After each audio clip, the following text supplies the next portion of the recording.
अच्छी तरह से आपने अपने विचार रखे। इसके बाद मैं जितेंद्र वर्मा सर इनकी तरफ जाऊंगी। सर, आज का जो विषय है इससे ही रिलेटेड मेरा एक क्वेश्चन है। जैसे हमने एमएनटी न्यूज नेटवर्क में आपकी न्यूज देखी कि मध्य प्रदेश में जो पटवारी और जो भर्ती थी फर्जीवाड़ा में हुई थी, उस पर आपने मूल निवासी विद्यार्थी संघ के तरफ से ज्ञापन दिया था। तो इसके बारे में हमको बताइए, जितेंद्र वर्मा सर जी। सबसे पहले तो एमएनटी न्यूज का बहुत बहुत धन्यवाद और आभार। जय भीम, जय मिलनिवासी, जय संविधान।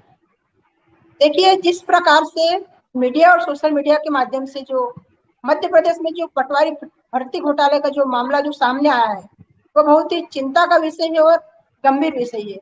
क्योंकि जिस प्रकार से मध्य प्रदेश में जब से भाजपा की सरकार आई है, उसके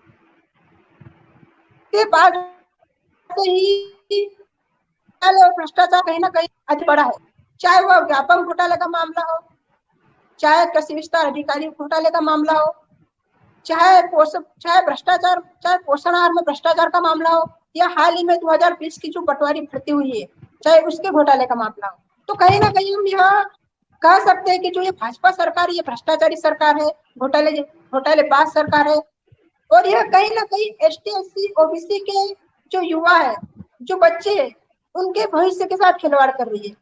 क्योंकि जिस प्रकार से मध्य प्रदेश के ग्वालियर जिले के भाजपा विधायक की एनआरआई कॉलेज से लगभग 114 बच्चों का चयन होना, जिसमें से लगभग 10 बच्चों में से 7 बच्चे टॉप 10 की लिस्ट में शामिल होना, और उन सभी बच्चों के अंक 170 से अबव, मतलब 170 से ज्यादा आना, और सभी बच्चों के जो रोल नंबर की सीरीज है उनका एक समान होना। और इत्तेफाक की बात तो यह है कि लगभग अंग्रेजी विषय में 25 में से 25 नंबर लाने के बाद भी लगभग 5 विद्यार्थी हिंदी में हस्ताक्षर कर रहे हैं। तो कहीं ना कहीं ये शंका का और संदेह का विषय है कि पटवारी, मध्य प्रदेश में पटवारी भर्ती में अधिक मात्रा में घोटाला हुआ है, और इसकी कड़ी निंदा करती है। इसकी सीबीआई जांच होना चाहिए, और जो भी अपराधी या आरोपी उन पर कड़ी से कड़ी कार्रवाई होना चाहिए। क्योंकि जिस प्रकार से एसटी, एससी, ओबीसी के जो बच्चे दिन रात मेहनत करते हैं, अपने घर परिवार को छोड़कर बाहर प्राइवेट कोचिंगों में मोटी मोटी फीस भरकर जो अपनी तैयारियां करते हैं, ऐसे बच्चों के भविष्य के साथ भाजपा सरकार खिलवाड़ कर रही है। क्योंकि जिस प्रकार से भाजपा सरकार अपने नेताओं और पूंजीपति के बच्चों को सीधे सीधे घोटाले करके, भ्रष्टाचार करके सीटें बेच देती है।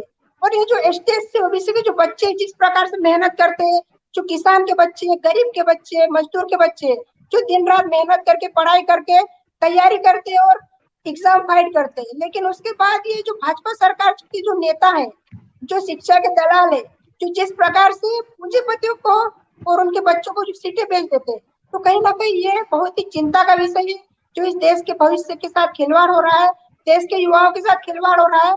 क्योंकि जब से ये भाजपा सरकार सत्ता में बैठी है, उसके बाद से हम देख रहे हैं कि शिक्षा को महंगा किया जा रहा है, बेरोजगारी की मात्रा बढ़ी है। इन्होंने 2 करोड़ रोजगार देने का वादा किया था, लेकिन आज तक बेरोजगारी चरम पर है, महंगाई चरम पर है। ये लगातार निजीकरण को बढ़ावा दे रहे हैं, लगातार सरकारी संस्थाओं को यह बेच रहे हैं, उनको खत्म किया जा रहा है। तो कहीं ना कहीं यहाँ पर एसटी और ओबीसी के हक और अधिकारों को खत्म किया जा रहा है।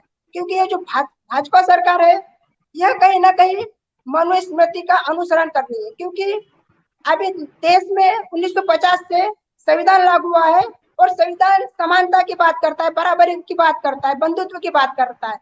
जब से देश में संविधान लागू हुआ है, तो इनके पेट में दर्द होने लग गया है। क्योंकि एसटी, एससी, ओबीसी के जो छात्र है, जो युवा है, पढ़े लिख गए हैं, इनके बराबर आ गए, तो कहीं ना कहीं इनको रास नहीं आ रहा है। तो ये जो मनुवादी सरकार है, ये संविधान को खत्म करने का प्रयास कर रहे हैं, आरक्षण को खत्म करने का प्रयास कर रहे हैं, और जो एसटी, एससी, ओबीसी को जो अधिकार मिले उनको खत्म करने का प्रयास कर रहे हैं।